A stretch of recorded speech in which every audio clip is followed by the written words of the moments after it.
The Dakar Challenge. 10 European teams. One team will win the vote to take part in the Dakar. One expert jury. The adventures of the Dakar Challenge every Monday and Tuesday night on British Eurosport. They come from every part of Europe to participate in the Dakar Challenge. 10 crews from the Netherlands, France, Portugal, Germany, Sweden, Poland, Norway, Spain, Italy and Britain.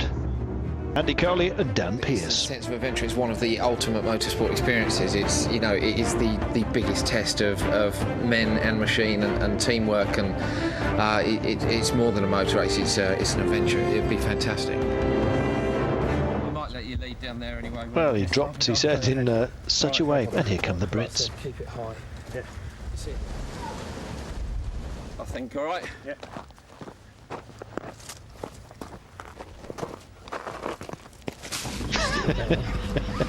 And why not get some of the obstacles out of the way and give it a crack? Come on, lads. Come round. That's right. Okay, keep coming. Keep coming. Andrew Coley, the driver. Dan Pearce is Coley. I think going last and knowing that some of the people have got stuck from the time they've taken, it adds to the nerves before you go. But you know, we tried to read the road and to see where the other cars had gone and to find some grip, and we didn't get stuck anywhere. Good lads, and in a podium spot for the time being at least. Brits running at third, just behind the all-lady crew of the Netherlands. Spain on top for now.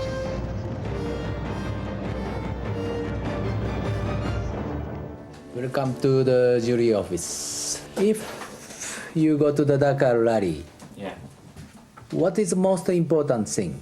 For us, the experience, the adventure, you know, the chance to take the ultimate motorsport challenge. You know, it's just something else. It's the ultimate test. It's got to be the ultimate test on man and machine. There is, I think. Still a bit apprehensive though about not knowing what's coming up tonight, and we're trying to keep ourselves ready.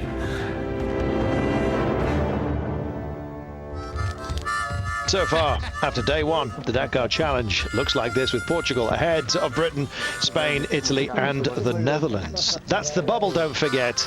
Only 5 will progress, so Sweden, Norway, Germany, France and Poland have some work to do on day 2. You'll see the best of that tomorrow with me, Carlton Kirby. Look forward to your company. For now, though, time to settle in. Yeah, man. Time to tent up and bed down. The competition is seriously stiff. You know, these are the best crews from Europe. So, whatever the result, we've done our absolute best, and obviously we hope to make the final in Morocco. We have tried our hardest, and and all the other teams have tried the hardest, obviously. Yeah. So it'll be interesting to see what happens. Yeah. Always difficult to go first. Next in, the Portuguese, the Spanish, and the Brits. Andrew Coley representing GB. Vitor Silveira de Conceição for Portugal, and Fidel Angel Azofra Garcia for Spain.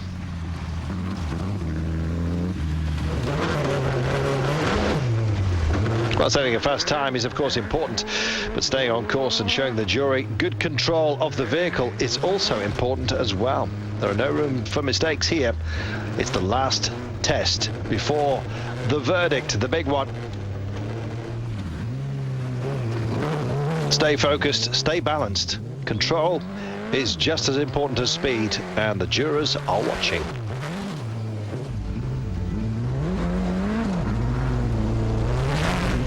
Don't forget, the overall standings will be just a guide. In the end, it comes down to the president and his men to decide who goes on. A balanced, quick racing from all 3 rides. Relaxed atmosphere as the teams de-stress while waiting for the final results. The jury is out. They've started their deliberations. Who will it be? They've been through a lot together. They'll be sorry to part. Half of them, though, will go on to Morocco. The other half will not. Each team has good point and not good point. This is normal.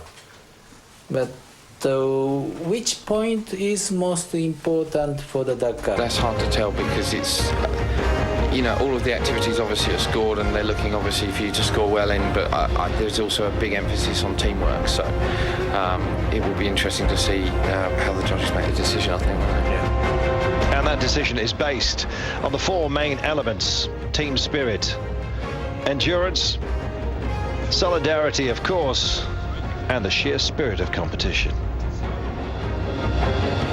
We selected by these four importance. Everybody waiting to hear the decision of the jury.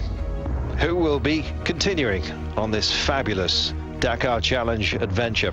Africa awaiting 5 of the teams. The decision is now. There are 2 teams left.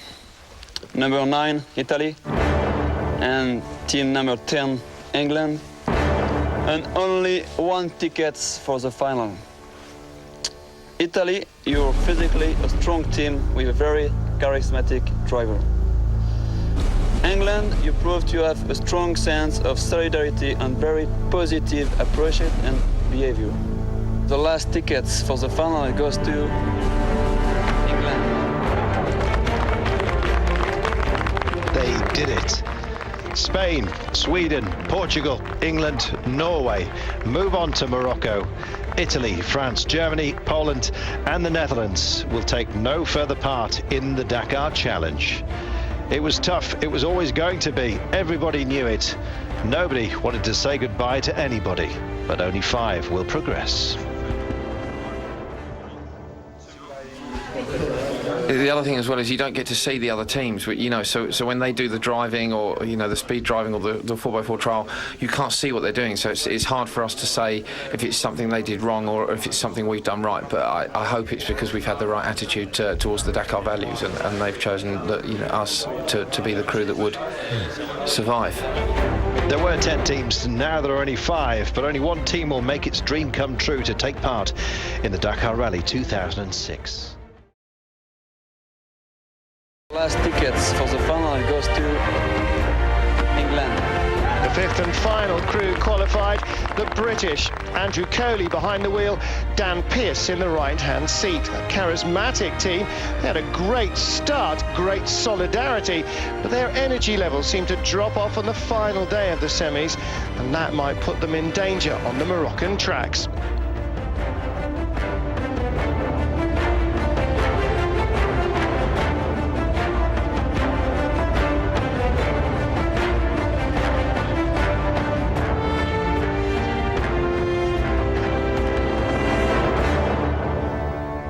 The most famous rally raid competitors and our 5 candidate teams now learn the route of the 2006 Dakar. It'll transverse more than 9,000 kilometres over 6 stages in 2006, from Portugal through Morocco, Mauritania, Mali, Guinea and of course Senegal. The longest stage will be an enormous 874 kilometres. They also get the chance to meet official factory Mitsubishi driver Nani Roma and get some tips from the pros. It's different, you know, my driving with the car on the top of the dunes, in the rear of the dunes, it's no easy, but it's to start slow and, you know, start to, the line and the feeling of the dunes, but it's different driving. Obviously the words were difficult for us not speaking French, but the picture said more than the words could have said anyway. It's amazing. Makes you want to win it even more. So yeah, really fantastic, an adventure. After a fantastic introduction to the real world of the Dakar, our 5 teams are now at Charles de Gaulle Airport in Paris, ready to board their flight to Morocco. When the flag goes down as it is in the competition, everyone's going to be a bit more competitive, but it's cool. We've made some friends and, you know, it's okay. We'll deal with it.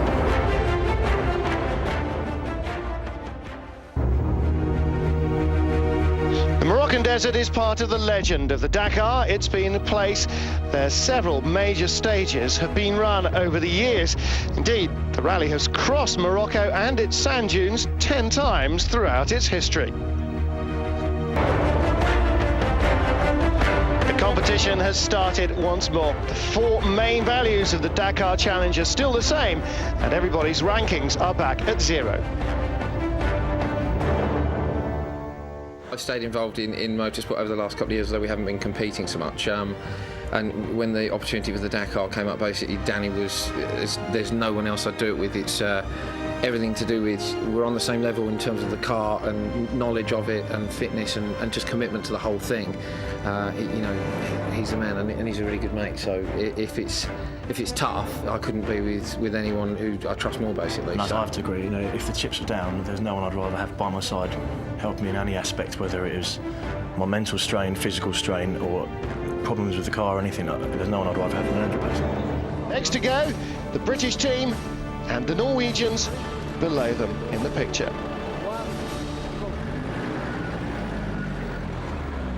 British driver Andrew Coley is a motorsport instructor, concentrating on disciplines like rallying, circuit racing and off-road driving.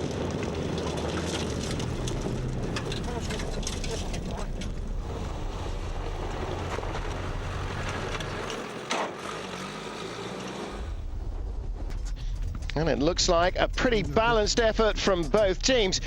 The English just a little ahead, but the Portuguese still have the time advantage. We're back with our 5 finalist teams for a restart in the orienteering race. And the organisers are giving them a little bit more advice. You are in the middle of nowhere. Exactly. Take care of the distance you are doing.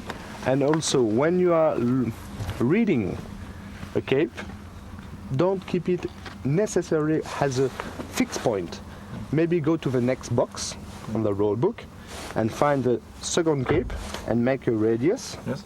Do it like this. Okay, we will do a restart and we will follow the same starting order from this morning. Okay? Go. Go. Okay. So the candidates are back on the hoof, starting 3 minutes apart. But a new problem is starting to appear. The temperature is climbing high.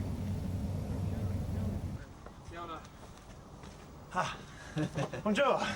Portuguese has almost disappeared. And the Brits still having no trouble finding their caps. But it's turning into a disastrous morning for the Spaniards. They're just a few metres from checkpoint 3. We're not going to go down the dips, we'll stick on top. As the Spanish miss the point, the British continue on the right track. The Swedes, totally exhausted, are at the finish line.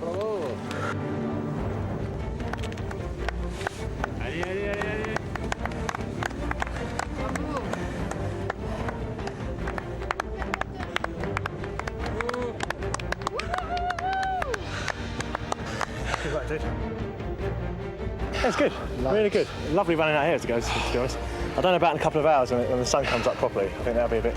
Learned so much about the sand, about navigation. We were right, we left with, I think we're the only team that found the first checkpoint. And we left here and we knew we were right, but you see everyone going elsewhere and it brings a doubt into your mind, but we stuck with what we thought. Maybe we went off 5 degrees and we corrected it and we found the first one and we were just stoked with that. So the highly challenging navigational test, the winners, the Brits. The only team who found all checkpoints. The others received 20 minutes penalty for missing out on the first one.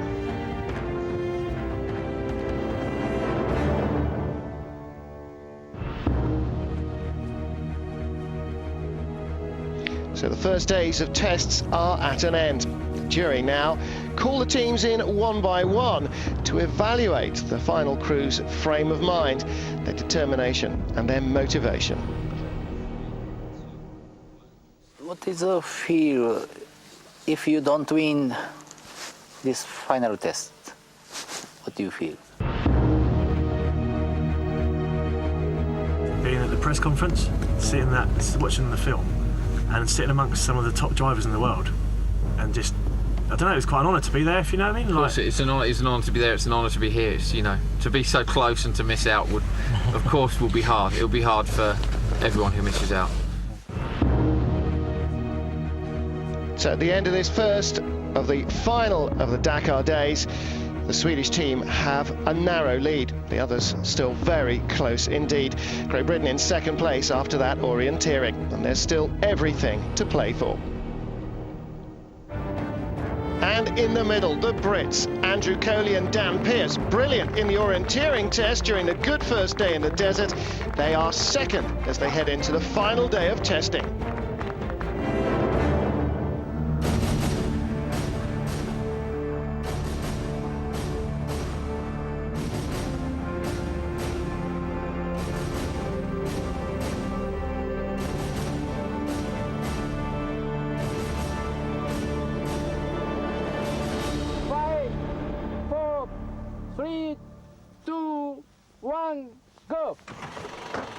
I'm sure you've guessed what the test is as much as the sinking feeling that confronted our teams.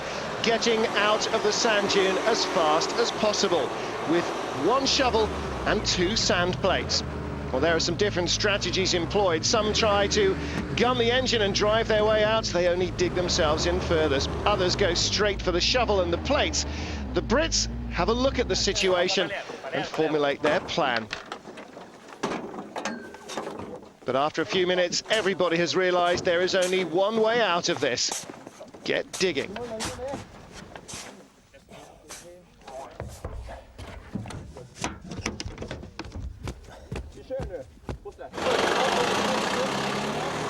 The Swedish team is the first to successfully dig their car out of the sand.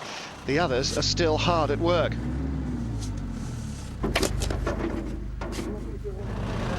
They studied the problem, but they have the same plan as everybody else.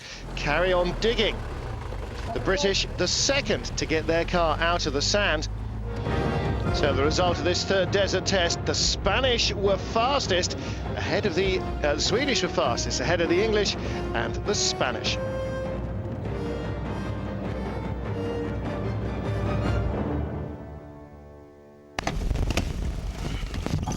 The British team, Andrew and Dan, and the Swedish team, Tobias and Bo, are the first to go on the course through the dunes.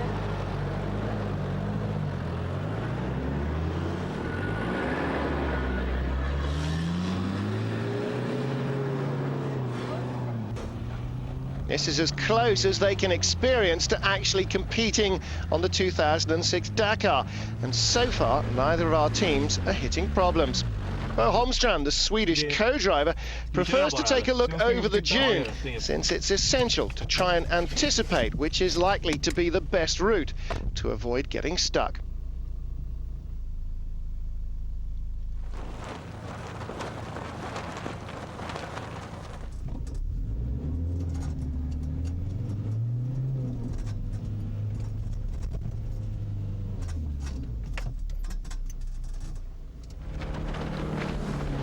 The British choose to traverse the dunes without getting out of the car. That can sometimes be a dangerous option.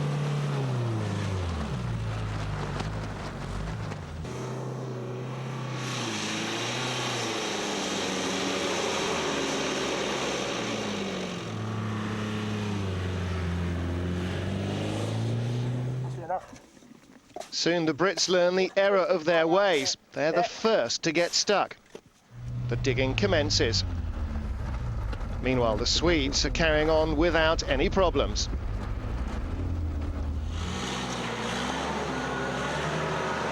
They've lost a lot of time, but the British are finally back on track.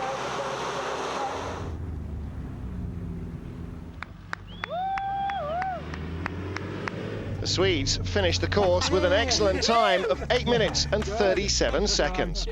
Very good. Thank you. Okay. All right. The result of this last test of the Dakar Challenge sees the Spanish win the dunes course ahead of the Swedes, the British, the Portuguese and the Norwegians.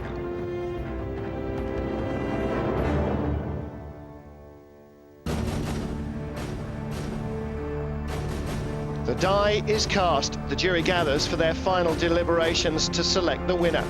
The same time, the pressure is rising for the 5 finalist teams. They know there will be only one winner. In a couple of hours, the rest of them will be heading home. I'm not going home worried as to whether or not we've done our best. Haven't we? Yeah, definitely. Absolutely done our best. So what will be, will be. But yeah, we'll be gutted, obviously, because you put everything into the weekend, and it's a big thing.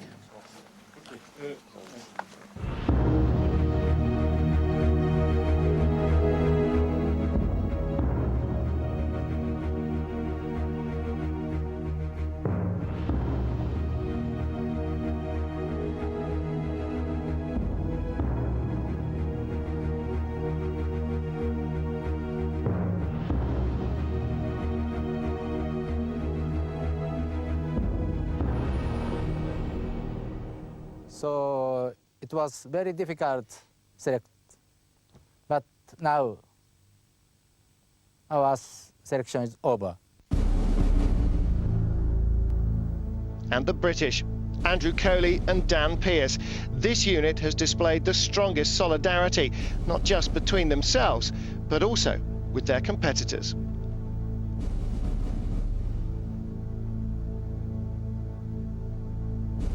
So, the winner of Dakar Challenge is Sweden.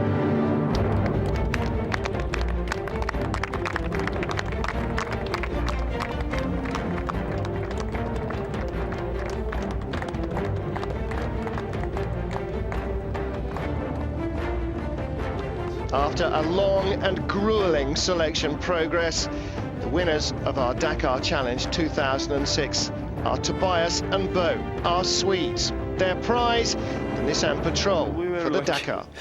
You will never be sure, but it's good. It feels really good, and it's absolutely, it's incredible. Like we heard so many stories through our lives about the Dakar Rally, so it's going to be a great feeling, great thing to do.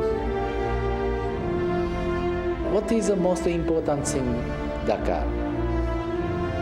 Somebody say performance, somebody say team spirit, somebody say solidarity, somebody say spirit of competition. But everything important, not only the performance, not only the solidarity, not only the health, everything important. Therefore we choose Sweden team. So the final results of the Dakar Challenge 2006. Sweden, the winners. Britain behind them. Then the Spanish, the Portuguese and the Norwegians.